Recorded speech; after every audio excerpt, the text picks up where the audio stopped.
Sudah diceritakan di episode sebelumnya, Tanjiro yang telah berhasil melewati tahap ujian terakhir dari Kurokodaki. Dan inilah kelanjutan dari anime Kimetsu no Yaiba.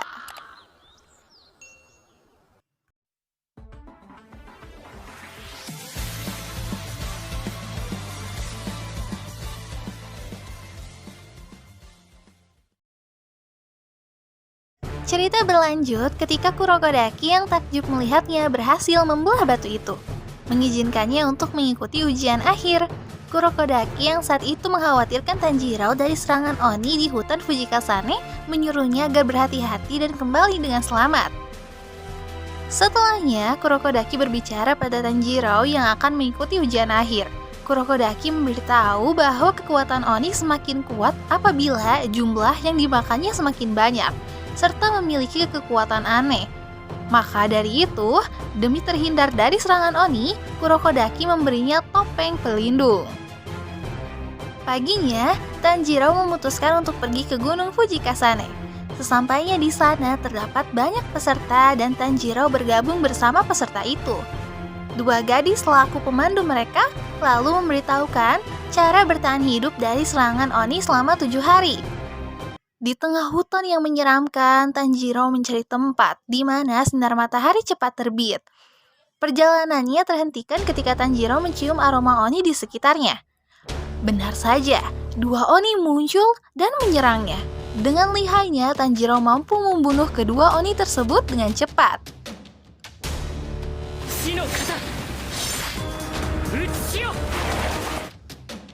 Ia ingat perkataan Urokodaki bahwa pedang yang terbuat dari logam khusus mampu membunuh Oni yang bernama Nichirin. Di dalam hutan, Tanjiro melihat seseorang yang sedang dikejar Oni dan hampir dimakan. Merasa tidak tega, Tanjiro membantunya dan menghunuskan pedangnya.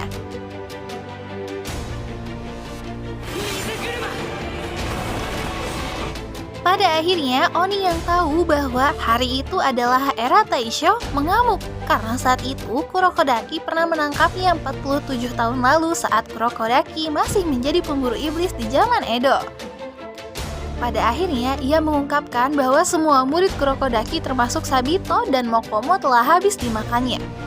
Tidak terima dengan teman yang dibunuh, Tanjiro lalu menantangnya.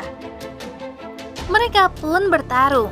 Tanjiro hampir sempat kewalahan melawannya, hingga pada akhirnya Tanjiro mampu membunuh Oni itu dengan tekad yang sangat kuat. Tanjiro merasakan aroma kesedihan setelah Oni itu dilenyapkan, dan Tanjiro melihat murid Kurokodaki yang gugur sudah tenang di alam sana. Pada akhirnya, Tanjiro yang berhasil menaklukkan Gunung Fujikasane, ia bertemu 3 peserta yang selamat. Sebagai keberhasilan mereka, 2 gadis pemandu itu memberikan seragam serta burung gagak Kasugai yang mampu berkomunikasi. Karena menurutnya terlalu bertele-tele, salah satu dari mereka marah dan menyerang pemandu itu. Alasannya, ia hanya menginginkan katana yang selama ini ia cari. Mengejutkannya, Tanjiro yang tidak tahan melihat itu langsung menahannya dan meredam emosi pria itu. Sampai pada akhirnya pemandu itu menyuruh mereka memilih Tamahagene yang merupakan logam katana yang akan ditempa menjadi pedang untuk membunuh Oni. Tidak lama dari itu, Tanjiro memutuskan untuk kembali ke rumah. Dengan tubuh yang begitu lemah, hingga di pertengahan jalan ia terjatuh, sehingga ia berusaha bangun dan melanjutkan perjalanan. Secara mengejutkan, Tanjiro yang saat itu sudah ada di dekat rumah, melihat Nezuko tersadar hingga membuat Tanjiro berlari dan memeluknya. Tak lama dari itu, Kurokodaki menghampirinya dan memberikan selamat sambil memeluk mereka.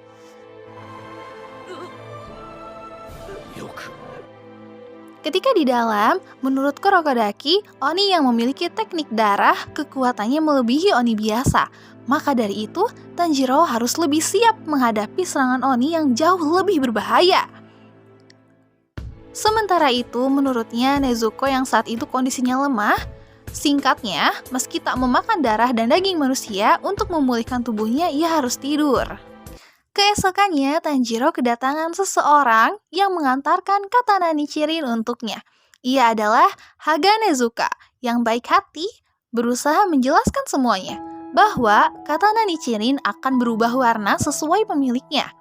Pedang yang dipegangnya adalah bukti, namun warna yang dimiliki Tanjiro kekuatannya masih dipertanyakan. Tiba-tiba datang seekor gagak yang memberi misi pertamanya sebagai pemburu iblis, agar pergi ke suatu tempat untuk menolong mereka dari serangan Oni. Keesokannya, Tanjiro dibekali seragam dan tempat untuk adiknya oleh Kurokodaki. Tahu harus berbuat apa, Tanjiro langsung pergi menuju tempat itu. Di tanah bumi yang padat penduduk, ia melanjutkan perjalanan, hingga sampai pada akhirnya perjalanan itu terhenti saat ia melihat pria berjalan dengan tatapan kosong dan berbicara tentang pacarnya yang hilang. Rumor itu semakin kuat ketika para warga membicarakan itu. Seketika, Tanjiro memanggil pria itu dan meminta mengantarkan ke tempat di mana kekasih pria itu hilang. Dalam prosesnya, Tanjiro terus mengikuti jejak Oni dengan kemampuan penciumannya, hingga larut malam. Di balik itu, Oni yang kelaparan sedang mengincar salah satu gadis yang akan tidur, hingga pada akhirnya gadis itu berhasil dibawa ke dalam tanah. Jeritan itu membuat Tanjiro memutuskan untuk mencarinya. Sebelum akhirnya ia menolong gadis itu dari bawah tanah, Oni yang perlahan muncul dengan tatapan tajam menghilang dan menyerang saat Tanjiro lengah. Seketika ia mengingat perkataan Kurokodaki tentang penyebab awal banyaknya kemunculan Oni, disebabkan oleh seseorang yang bernama Kibutsu Muzan yang sepertinya mengetahui cara menyembuhkan manusia dari virus Oni. Dari situ Tanjiro mulai bangkit dan Nezuko membantunya.